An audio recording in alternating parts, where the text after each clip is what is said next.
तो एवरीवन, कैसे हैं आप लोग? उम्मीद है मस्त होंगे। दोस्तों, आज महाशिवरात्रि का आप सभी को बहुत बहुत हार्दिक शुभकामनाएं। दोस्तों, आज कुछ टॉपिक लेकर के यहाँ आए हैं, आप सबके सामने चलते हैं, इस पर हम लोग चर्चा करते हैं। टॉपिक क्या है दोस्तों? केंद्र कर्मचारियों के लिए बड़ी ग्रेजुएटी लिमिट, अब मिलेगा 25 लाख रुपये तक का लाभ।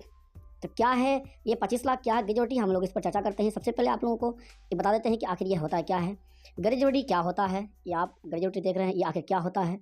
आगे चलते हैं, ये नई ग्रेजुएटी क्या हुआ, ग्रेजुएटी अधिनियम के तहत नियम क्या है उसका, किन कर्मचारियों को मिलेगा ग्रेजुएटी लाभ। ये आपके लिए बहुत इंपॉर्टेंट है दोस्तों, किन को मिलेगा लाभ इसके। आगे चलते हैं, ग्रेजुएटी का गणना कैसे फॉर्मूला होगा, इसका जो हम गणना करेंगे, आखिर ग्रेजुएटी का जो फॉर्मूला है ये क्या है, इस पर भी हम लोग चर्चा करेंगे। आगे दोस्तों, ग्रेजुएटी का दावा कैसे करेंगे, आप इसमें क्लेम कैसे कर सकते हैं। इसके आगे है दोस्तों विवाद समाधान, अगर आपका पैसा फंस गया, कोई विवाद हो गया तो इसका जो प्रॉब्लम है ये कैसे सॉल्व करेंगे, तो इस सब बात पर हम लोग चर्चा करेंगे। तो चलते हैं दोस्तों, एक लाइन बाय लाइन आप सबके हम बता रहे हैं। आप जो भी साथी नए हैं वीडियो इसमें चैनल पे, जरूर लाइक करें और शेयर करें। तो चलते हैं दोस्तों, इस बढ़ोतरी का लाभ उठाने के लिए क्या शर्तें हैं, ग्रेजुएट की गणना कैसे करें, और कौन कौन कर्मचारी इससे लाभान्वित होंगे, इस खबर में हम आपको पूरी तरह से जानकारी देंगे। ग्रेजुएटी क्या होती है, इस पर हम चर्चा करते हैं। ग्रेजुएटी वह एक मुफ्त राशि है जो किसी कर्मचारी को नौकरी छोड़ने या सेवानिवृत्त होने पर दी जाती है। इससे कंपनी द्वारा कर्मचारी की सेवा के बदले इनाम के रूप में प्रदान किया जाता है। यह राशि कर्मचारी के अंतिम वेतन और उनकी नौकरी की अवधि के आधार पर तय की जाती है। कोई कर्मचारी कितने दिन नौकरी किए उसके ही अनुसार उनको पेमेंट मिलते हैं। अब नई ग्रेजुएटी का लिमिट क्या आया है, इस पर हम चर्चा करते हैं। केंद्र सरकार ने 1 जनवरी 2024 से केंद्र कर्मचारियों की ग्रेजुएटी की अधिकतम सीमा 20 लाख रुपये से बढ़ाकर 25 लाख रुपये कर दिया है। यह नियम महंगाई भत्ते यानी डीए जानते हैं आप लोग, 50% की वृद्धि के कारण लिया गया है। 30 मई 2024 को पेंशन और पेंशनभोगी कल्याण विभाग द्वारा जारी एक सर्कुलर में इस नई सीमा की घोषणा की गई थी। अब आगे चलते हैं कि ग्रेजुएटी अधिनियम के तहत ये नियम क्या है, इस नियम को भी हम लोग थोड़ा जान लेते हैं। इसमें तो इसको थोड़ा जूम कर देते हैं दोस्तों। चलिए, ग्रेजुएटी अधिनियम विभिन्न जैसे कारखाने, खादाने, आयल, बागान, रेलवे, मोटर परिवहन, 10 कर्मचारियों वाले दुकानों पर लागू होते हैं। ये अधिनियम कर्मचारियों का प्रत्येक सेवा वर्ष के लिए 15 दिनों के वेतन के बराबर ग्रेजुएटी प्रदान प्राप्त करते हैं। गैर सरकारी कर्मचारियों के लिए इसकी सीमा 10 लाख रुपये है। वही सीजनल प्रतिष्ठान में यह भुगतान हर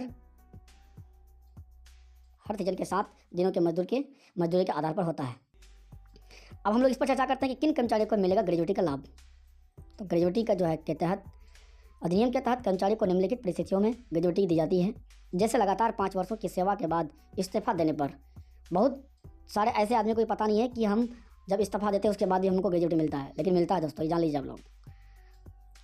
अनुसार सेवानिवृत्ति लेने पर कर्मचारी की मृत्यु होने पर, किसी अगर कर्मचारी का मृत्यु जाता है कम करते करते, तो उनको भी ग्रेजुएटी का लाभ मिलता है दोस्तों। किसी दुर्घटना या बीमारी के कारण दिव्यांग हो जाने पर भले ही उसे 5 वर्ष पूरे ना हो, भूमिगत खादानों के कार्यरत 180 दिन कम करना होगा कम से कम।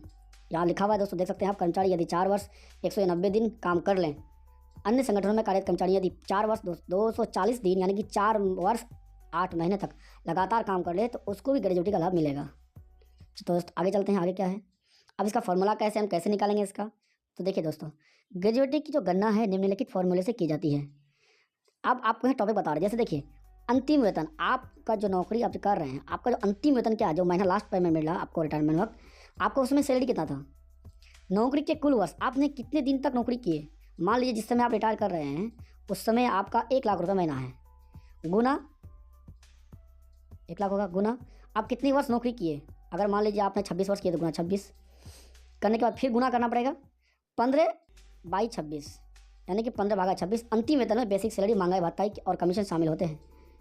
महीने में 26 कार्य दिवस माने जाते हैं। देखिए, ग्रेजुएटी निकालते हैं ना दोस्तों, तो 30 दिन में 4 दिन माइनस करना पड़ता है संडे को, 26 दिन ही, मात्र 26 दिन कार्य दिवस माना जाता है जब ग्रेजुएटी निकलता है। तो औसतन 15 दिनों की सैलरी के आधार पर ग्रेजुएटी तय होती है। तो 26 दिन में आपको 15 दिन का ग्रेजुएटी मिलेगा, ये होता है गणना। अब उसी हिसाब से आप लोग अपना गणना कर सकते हैं दोस्तों। अब ग्रेजुएटी का दावा कैसे करेंगे, इस पर हम लोग चर्चा करते हैं। ग्रेजुएटी प्राप्त करने के लिए कर्मचारियों को अपनी कंपनी में, फॉर्म में या किसी सेक्टर में, अगर आप टीचर हैं तो टीचर्स में आवेदन देना होता है। यदि कर्मचारी किसी कारणवश ऐसा नहीं कर सकता है तो उसका नामांकित व्यक्ति या कानूनी उत्तराधिकारी आवेदन कर सकता है। आवेदन प्राप्त होने पर कंपनी इसे सत्यापित करती है और तत्काल ग्रेजुएटी राशि की गणना करती है। ग्रेजुएटी भुगतान अधिनियम 1972 के अनुसार नियोक्ता को भुगतान तिथि से 30 दिनों के भीतर अनिवार्य है। यदि किसी कारणवश भुगतान देरी से किया जाता है तो नियोक्ता को बकाया राशि पर ब्याज देना पड़ सकता है। अब इसमें अगर विवाद आ जाए तो इसमें क्या करें, इसको लेकर हम तो चलते हैं।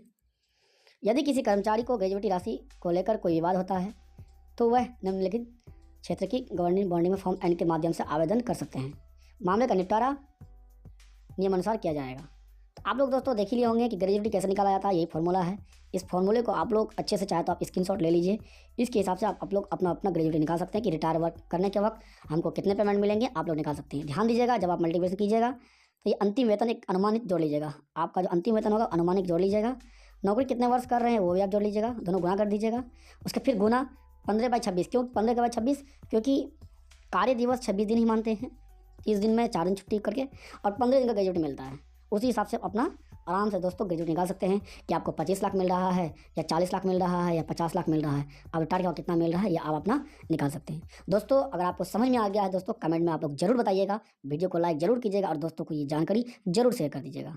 तो दोस्तों आज की जानकारी यहीं तक, हमको दीजिए इजाज़त। बहुत बहुत धन्यवाद।